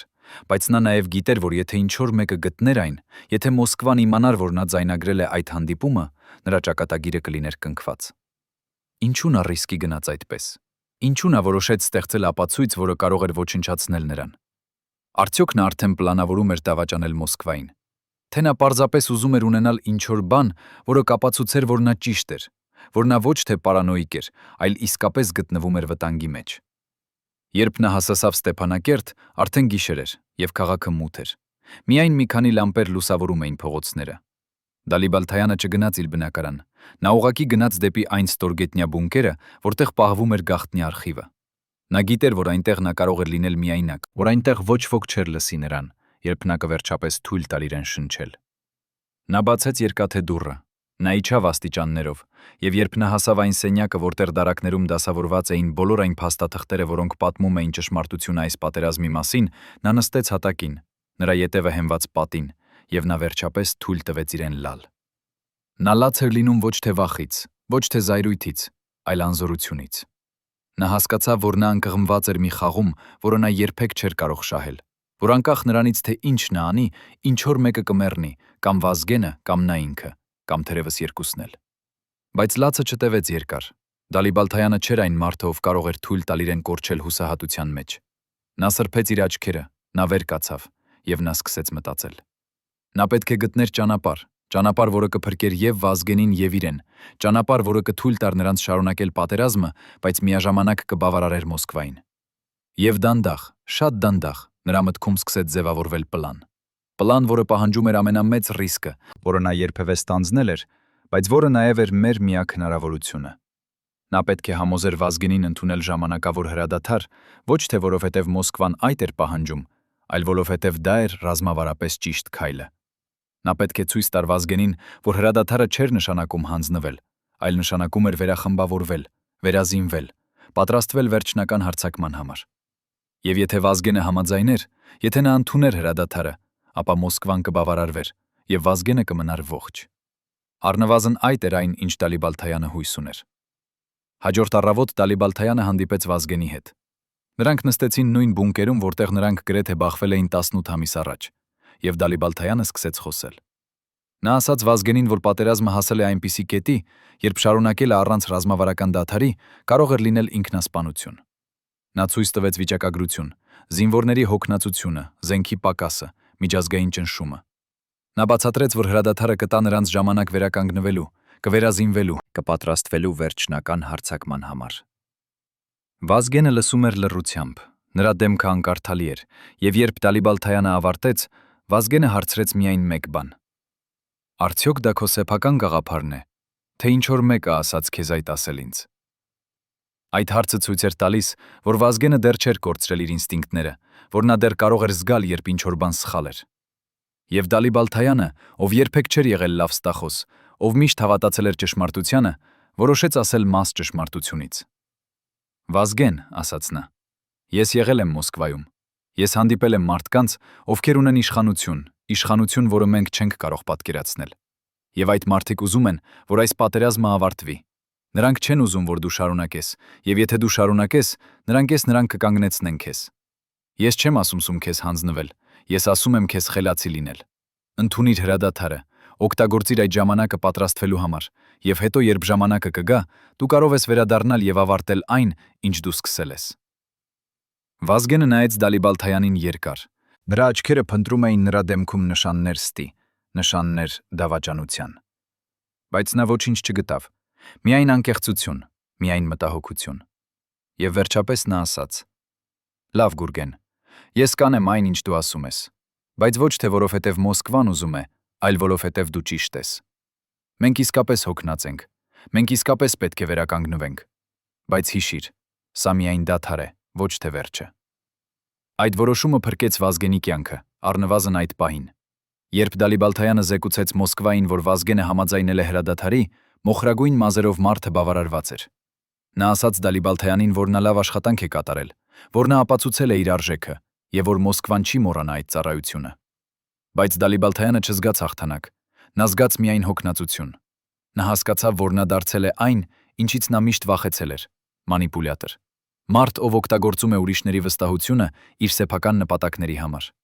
Նույնիսկ եթե այդ նպատակները էին լավ, նույնիսկ եթե նա փորձում էր փրկել կյանքեր, նա դեռ զգում էր, որ նա դավաճանել է ինչ-որ բան, իր սեփական սկզբունքները, իր սեփական համոզմունքները։ Եվ այդ զգացումը, այդ մեղքի զգացումը հետապնդեց նրան մնացած կյանքի ընթացքում։ Հրադադարը տևեց 6 ամիս, եւ այդ 6 ամիսների ընթացքում Վազգենը եւ Դալիբալթայանը աշխատեցին միասին ավելի սերտորեն, քան երբևէ։ Նրանք վերակազմակերպեցին բանակը, նրանք վերազինեցին զինվորներին, նրանք պատրաստեցին նոր պլաններ վերջնական հարձակման համար։ Եվ այդ ամբողջ ժամանակահատվածի ընթացքում Դալիբալթայանը պահպանեց իր գաղտնիքը։ Նա երբեք չասաց Վազգենին ամբողջ ճշմարտությունը Մոսկվայի սպառնալիքների մասին։ Նա երբեք չցույց տվեց նրան այն ձայնագրությունը, որը նա պահում էր իր գրպանում։ Նա պարզապես շարունակեց աշխատել, շարունակեց օգնել Վազգենին, շարունակեց հույս ունենալ, որ ամեն ինչ կավարտվի լավ։ Բայց խորը ներսում նա գիտեր, որ դա միայն ժամանակավոր լուծում էր, որ Մոսկվան երբեք չէր մոռանա, որ նրանք երբեք չէին թողնի Վազգենին իսկապես ազատ լինել։ Օգոստոսի վերջին, երբ հրադադարը մոտենում էր իր ավարտին, երբ Վազգենը պատրաստվում էր վերսկսել հարձակումները, Դալիբալթայանը ստացավ հեռախոսային զանգ։ Զանգը եկավ կեսգիշերին, եւ ձայնը մյուս ծայրում էր ծանոթ, Միխայիլ Սերգեևիչը, այն խորհրդավոր մարդը, ով եկել էր բունկեր 18 ամիս առաջ։ Գեներալ Դալիբալթայան, ասաց նա, մենք պետք է հանդիպենք, կա ինչ-որ բան, որ դուք պետք է իմանաք, ինչ-որ բան, որը կփոխի ամեն ինչ։ Դալիբալթայանը զգաց, թե ինչպես նրա սիրտը սկսում է ավելի արագ բաբախել։ Նա հարցրեց. «Ինչ է եղել»։ Բայց Միխայիլը ասաց միայն ոչ հեռախոսով. «Հանդիպենք վաղը, նույն տեղում, որտեղ մենք հանդիպեցինք վերջին անգամ»։ Եվ նախքան Դալիբալթայանը կարողանար հարցնել ավելին, գիծը անջատվեց։ Հաջորդ օրը Դալիբալթայանը գնաց այն լքված շենք, որտեղ նա հանդիպել էր Արտակ Խաչատրյանի հետ։ Միխայիլը արդեն այնտեղ էր, կանգնած նույն պատուհանի մոտ, նայելով դեպի քաղաքը։ Երբ Դալիբալթայանը մտավ, Միխայիլը շրջվեց, եւ Դալիբալթայանը տեսավ նրա դեմքը, հոգնած, ծերացած, բայց նաեւ ինչ-որ կերպ ազատված, կարծես նա վերջապես ազատվել էր ծանր բեռից։ «Գուրգեն Արամայիսի», ասաց նա, օգտագործելով Դալիբալթայանի հայրանունը, ինչը նա երբեք չէր արել նախկինում, «ես եկել եմ նախազգուշացնելու քեզ։ Մոսկվան որոշել է, որ Վազգեն Սարգսյանը դարձել է չափազանց վտանգավոր։ Նրանք պլանավորում են վերացնել նրան, եւ նրանք պլանավորում են անել դա շուտով, շատ շուտով»։ Դալիբալթայանը զգաց, թե ինչպես նրա ոտքերը թուլանում են, թե ինչպես սենյակը սկսում է պտտվել նրա շուրջը։ Նա հարցրեց. «Երբ նրանք պլանավորում են անել դա»։ Եվ Միխայիլը ասաց. «Ես չգիտեմ ճշգրիտ ամսաթիվը, բայց ես գիտեմ, որ դա կլինի շուտով, հավանաբար մի քանի շաբաթվա ընթացքում։ Նրանք ուղարկել են մարդկանց, մասնագետներ, ովքեր գիտեն, թե ինչպես անել այն այնպես, որ այն թվա պատահական»։ Դալիբալթայանը հարցրեց. «Ինչու դու ինձ ասում ես այս։ Ինչու դու դավաճանում ես քո սեփական մարդկանց»։ Եվ Միխայիլը ժպտաց, բայց դա էր տխուր ժպիտ։ «Որովհետև ես հոգնել եմ», ասաց նա։ «Հոգնել եմ խաղերից, հոգնել եմ ստից, հոգնել եմ տեսնելուց, թե ինչպես լավ մարդիկ մեռնում են քաղաքական խաղերի համար։ Վազգեն Սարգսյանը լավ մարդ է, նա չի արժանի մեռնել այսպես։ Եվ դու, Գուրգեն, դու նույնպես լավ մարդ ես։ Դու փորձեցիր անել ճիշտ բանը, եւ ես հարգում եմ դա։ Այնպես որ ես տալիս եմ քեզ այս նախազգուշացումը, օգտագործիր այն իմաստուն կերպով»։ Դալիբալթայանը հասկացավ, որ Միխայիլը ռիսկի էր գնում իր սեփական կյանքը, տալով այդ տեղեկությունը։ Նա հարցրեց. «Ինչ կլինի քեզ հետ»։ Եվ Միխայիլը ասաց. «Ես կհեռանամ։ Ես արդեն պլանավորել եմ ամեն ինչ։ Մինչև վաղը ես կլինեմ հեռու այստեղից, հեռու Մոսկվայից, հեռու այս ամենից։ Բայց դու պետք է մնաս եւ պաշտպանես Վազգենին։ Դու պետք է գտնես ճանապարհ փրկելու նրան, որովհետև եթե նա մեռնի, ապա ամեն ինչ, ինչի համար դուք պայքարել եք, կլինի զուր»։ Հետո նա շրջվեց եւ սկսեց հեռանալ, բայց նախքան նա դուրս գալը, նա կանգ առավ եւ ասաց. «Գուրգեն, հիշիր, ամենավտանգավոր թշնամին միշտ այն է, ում դու վստահում ես ամենաշատը։ Փնտրիր դավաճանին ոչ թե դրսում, այլ ներսում»։ Եվ հետո նա անհետացավ, եւ Դալիբալթայանը երբեք այլևս չտեսավ նրան։ Դալիբալթայանը մնաց միայնակ այդ լքված շենքում։ Նա նստեց հատակին եւ նա փորձեց մտածել։ Նա պետք է որոշեր, թե ինչ անել։ Նա կարող էր ասել Վազգենին ամբողջ ճշմարտությունը, ցույց տալ նրան ձայնագրությունը, բացատրել նրան, թե ինչ վտանգի մեջ նա գտնվում է։ Բայց եթե նա դա աներ, Վազգենը կհասկանար, որ Դալիբալթայանը ամբողջ այդ ժամանակ գիտեր եւ լռել է, եւ նրանց վստահությունը, այն փխրուն վստահությունը, որը նրանք կառուցել էին, կկործանվեր։ Կամ նա կարող էր լռել, կարող էր փորձել պաշտպանել Վազգենին գաղտնի, առանց նրան ասելու, բայց դա նշանակում էր ստանձնել ամբողջ պատասխանատվությունը, եւ եթե նա ձախողվեր, եթե Վազգենը մեռներ, ապա դա կլիներ նրա մեղքը։ Դալիբալթայանը մտածեց երկար եւ վերջապես նա կայացրեց որոշում։ Նա կասեր Վազգենին մաս ճշմարտությունից, բավականաչափ, որպեսզի նա զգույշ լիներ, բայց ոչ այնքան, որ նա կորցներ հավատը։ Եվ նա կաներ ամեն ինչ, ինչ հնարավոր էր, որպեսզի պաշտպաներ նրան, նույնիսկ եթե դա նշանակում էր զոհել իր սեփական կյանքը։ Սեպտեմբերի սկզբին Դալիբալթայանը խոսեց Վազգենի հետ։ Նրանք նստեցին Վազգենի անձնական աշխատասենյակում, եւ Դալիբալթայանը ասաց. «Վազգեն, ես ունեմ տեղեկություններ, որ կան մարդիկ, ովքեր ուզում են վնասել քեզ։ Ես չգիտեմ, թե ովքեր են նրանք, ես չգիտեմ, թե երբ նրանք կփորձեն, բայց ես գիտեմ, որ վտանգը իրական է։ Դու պետք է լինես զգույշ, շատ զգույշ»։ Վազգենը նայեց նրան եւ նրա աչքերում Դալիբալթայանը տեսավ ոչ թե վախ, այլ հոգնածություն։ «Գուրգեն», ասաց Վազգենը, «ես ապրել եմ վտանգի մեջ ամբողջ կյանքս։ Ես ապրել եմ գիտակցելով, որ ցանկացած օր կարող է լինել իմ վերջինը։ Եթե ինչ-որ մեկը ուզում է սպանել ինձ, ապա նա կանի դա, անկախ նրանից, թե որքան զգույշ ես լինում։ Բայց ես չեմ կարող ապրել վախի մեջ, ես չեմ կարող թաքնվել։ Ես պետք է շարունակեմ անել իմ աշխատանքը, պետք է շարունակեմ պայքարել մինչև վերջ»։ Այդ խոսքերը ցույց էին տալիս Վազգենի համարձակությունը, բայց նաև նրա հոգնածությունը։ Նա արդեն ընդունել էր իր ճակատագիրը, նա արդեն հաշտվել էր այն մտքի հետ, որ նա կարող է մեռնել ցանկացած պահի։ Եվ այդ ընդունումը, այդ հաշտությունը, հենց այդ էր, որ սարսափեցրեց Դալիբալթայանին։ Նա հասկացավ, որ Վազգենը այլևս չէր պայքարում գոյատևելու համար։ Նա պայքարում էր միայն ավարտելու իր առաքելությունը, եւ երբ այդ առաքելությունը ավարտվեր, նա պատրաստ էր հեռանալ։ Դալիբալթայանը փորձեց համոզել նրան, փորձեց ասել, որ նրա կյանքը կարևոր է, որ նա դեռ անհրաժեշտ է իր ժողովրդին, բայց Վազգենը միայն ժպտաց եւ ասաց. «Գուրգեն, ոչ ոք անփոխարինելի չէ։ Երբ ես հեռանամ, ուրիշները կգան եւ կշարունակեն։ Կյանքը շարունակվում, ծագվում է, պատերազմը շարունակվում է, պատմությունը շարունակվում է։ Մենք միայն փոքրիկ մասնիկներ ենք մեծ պատկերում»։ Այդ օրից հետո Դալիբալթայանը դարձավ Վազգենի ստվերը։ Նա հետևում էր նրան ամենուրեք, նա ստուգում էր ամեն մարդու, ով մոտենում էր նրան, նա փորձում էր կանխատեսել ամեն հնարավոր վտանգը։ Բայց նա գիտեր, որ դա բավարար չէր, որ եթե Մոսկվան իսկապես ուղարկել էր մասնագետներ, ապա նրանք կգտնեին ճանապարհ։ Եվ նա սկսեց փնտրել դավաճանին, այն մարդուն, ով աշխատում էր Մոսկվայի համար ներսից։ Նա վերանայեց բոլոր հրամանատարներին, բոլոր օգնականներին, բոլոր պահակներին։ Նա ուսումնասիրեց նրանց անցյալը, նրանց կապերը, նրանց ֆինանսական գործարքները։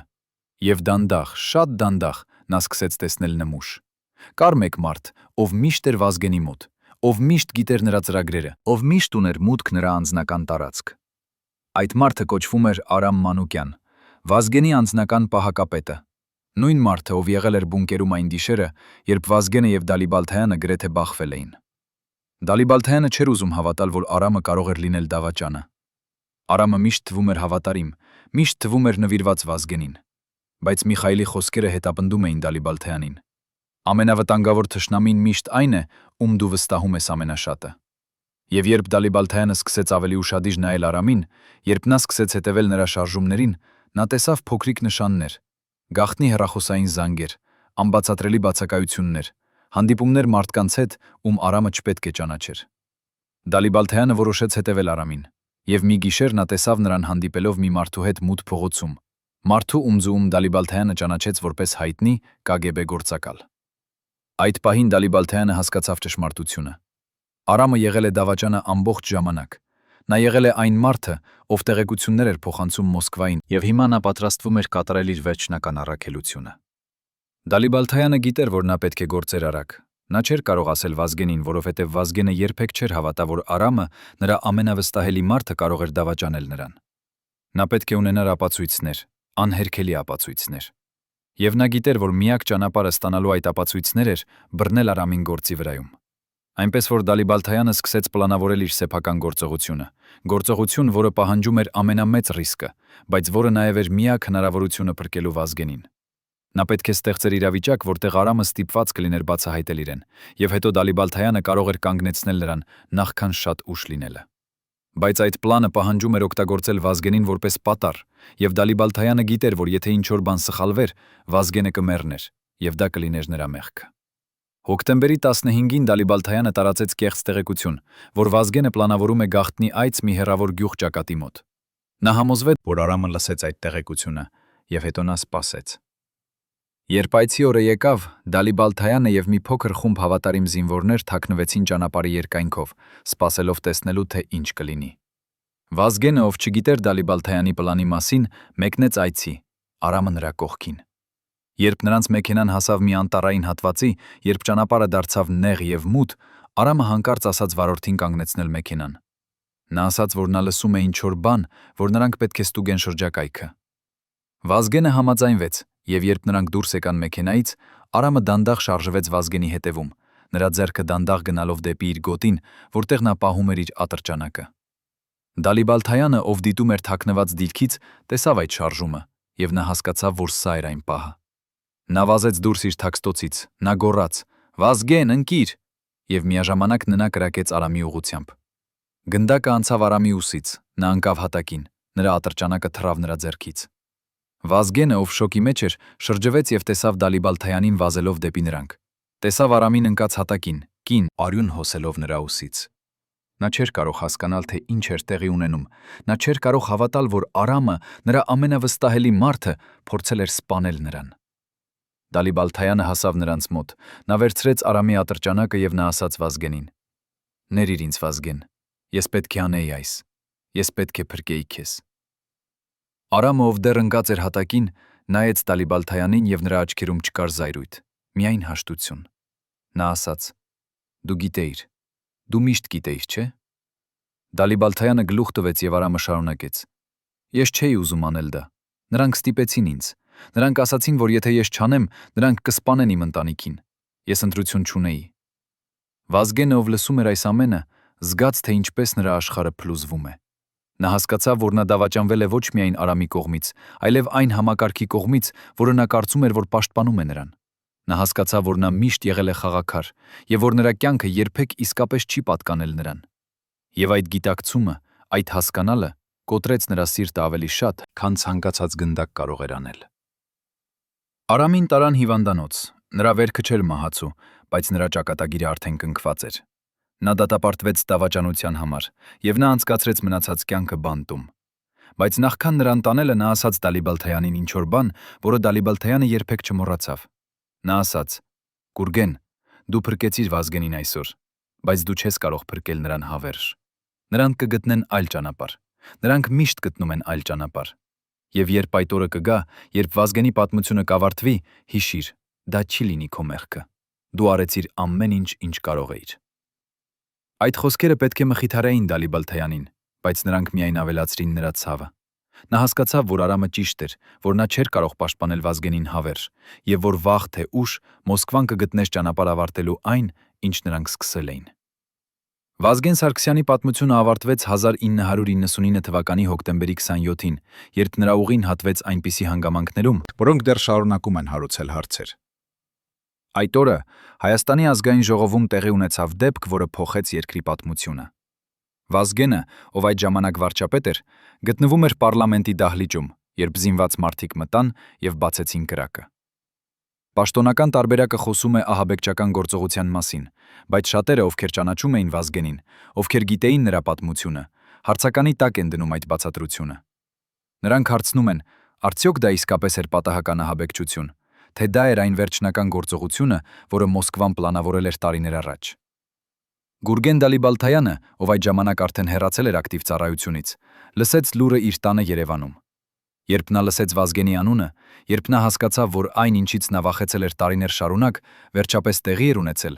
նա զգաց, թե ինչպես նրա սիրտը կանգ է առնում։ Նա վազեց դեպի հեռուստացույց։ Նա տեսավ կադրերը պարլամենտից։ Նա լսեց մեկնաբանողների ձայները, բայց նա չէր կարող հավատալ։ Նա չէր կարող ընդունել, որ Վազգենը, մարդը, ում նա փորձել էր պաշտպանել այնքան տարիներ, վերջապես հեռացել էր։ Դալիբալթայանը նստեց իր բազկաթոռում։ Նա փակեց իր աչքերը, և նա հիշեց այն գիշերը բունկերում, երբ Վազգենը չհանեց զենքը, երբ նա ընտրեց լսել փոխարեն կրակելու։ Նա հիշեց բոլոր այն պահերը, երբ նրանք աշխատել էին միասին, երբ նրանք վիճել էին, երբ նրանք համաձայնվել էին, երբ նրանք դարձել էին ոչ թե ընկերներ, այլ ինչ-որ բան ավելի կարևոր՝ գործընկերներ, ովքեր հարգում էին միմյանց։ Դալիբալթայանի պատմությունը շարունակվեց դեռ շատ տարիներ։ Նա ապրեց մինչև 1999 թվականի վերջը, երբ նրա ուղին նույնպես ավարտվեց հանգիստ, իր տանը, շրջապատված իր ընտանիքի։ Նա երբեք չխոսեց հրապարակայնորեն այն մասին, ինչ տեղի ունեցավ այն տարիներին, երբ նա ծառայում էր Ղարաբաղում։ Նա երբեք չցույց տվեց այն ձայնագրությունը, որը նա պահպանել էր իր հանդիպման մասին Մոսկվայում։ Նա պարզապես ապրեց իր կյանքը հանգիստ, փորձելով մոռանալ այն ցավը, այն մեղքի զգացումը, որը նա կրում էր։ Բայց նրա մոտակա ընտանիքի անդամները պատմում են, որ նա հաճախ խոսում էր Վազգենի մասին։ Հաճախ հիշում էր նրան ոչ թե որպես քաղաքական գործիչ, այլ որպես մարդ, ով փորձեց անել ճիշտ բանը անհնար իրավիճակում։ Արամ Մանուկյանը, դավաճանը, ով փորձեց սպանել Վազգենին, անցկացրեց 15 տարի բանտում։ Երբ նա ազատվեց, նա ապրեց մնացած կյանքը մեկուսացման մեջ, մերժված իր նախկին ընկերների կողմից, անտեսված իր ընտանիքի կողմից։ Նա մահացավ 1999 թվականին, միայնակ և մոռացված։ Բայց նախքան իր վերջը, նա տվեց մի հարցազրույց, որտեղ նա ասաց. «Ես չեմ ուզում արդարացում։ Ես արեցի այն, ինչ արեցի, և ես ապրեցի հետևանքներով։ Բայց ես ուզում եմ, որ մարդիկ հասկանան, ես չէի ընտրություն։ Երբ նրանք սպառնում են քո ընտանիքին, երբ նրանք ասում են Ղարաբաղյան պատերազմը պաշտոնապես ավարտվեց 1994 թվականին հրադադարով, որը դեռ շարունակվում է մինչ օրս։ Հայաստանը վերահսկում է այն տարածքները, որոնց համար Վազգենը և Դալիբալթայանը պայքարեցին, բայց խաղաղությունը դեռ չի եկել։ Երկու ժողովուրդները դեռ կրում են այն վերքերը, որոնք ստացվեցին այդ տարիներին, եւ ոչ ոք չգիտի, թե երբ այդ վերքերը կբուժվեն։ Բայց մի բան հստակ է. Վազգեն Սարգսյանի եւ Գուրգեն Դալիբալթայանի պատմությունը ոչ թե պարզապես պատերազմի պատմություն է, այլ պատմություն երկու մարդկանց մասին, ովքեր փորձեցին անել ճիշտ բանը անհնար իրավիճակում, ովքեր սովորեցին հարգել միմյանց, չնայած իրենց տարբերություններին, եւ ովքեր վերջապես հասկացան, որ իրական հերոսությունը ոչ թե զենքի մեջ է, այլ իմաստության մեջ, իմանալու երբ օգտագործել զենքը եւ երբ ոչ։ Բայց մի հարց մնում է անպատասխան. արդյոք Վազգենի վերջը իսկապես էր պատահական ահաբեկչություն, թե դա էր այն վերջնական գործողությունը, որը Մոսկվան պլանավորել էր տարիներ առաջ։ Արդյոք Դալիբալթայանը կարող էր փրկել նրան, եթե նա ավելի շատ բան աներ։ Թե Վազգենի ճակատագիրը արդեն կնքված էր այն պահից, երբ նա որոշեց դառնալ սպարապետ։ այս հարցերը մենք երբեք չենք իմանա պատասխանները, որովհետև այն մարդիկ, ովքեր գիտեին ճշմարտությունը, արդեն հեռացել են։ Բայց թերևս դա լավագույնն է։ Թերևս որոշ գաղտնիքներ պետք է մնան գաղտնիք, որpիսի մենք կարողանանք շարունակել հավատալ, որ հերոսները իսկապես գոյություն ունեն, որ լավ մարդիկ կարող են փոխել աշխարհը, նույնիսկ եթե այդ փոփոխությունը գալիս է մեծ գնով։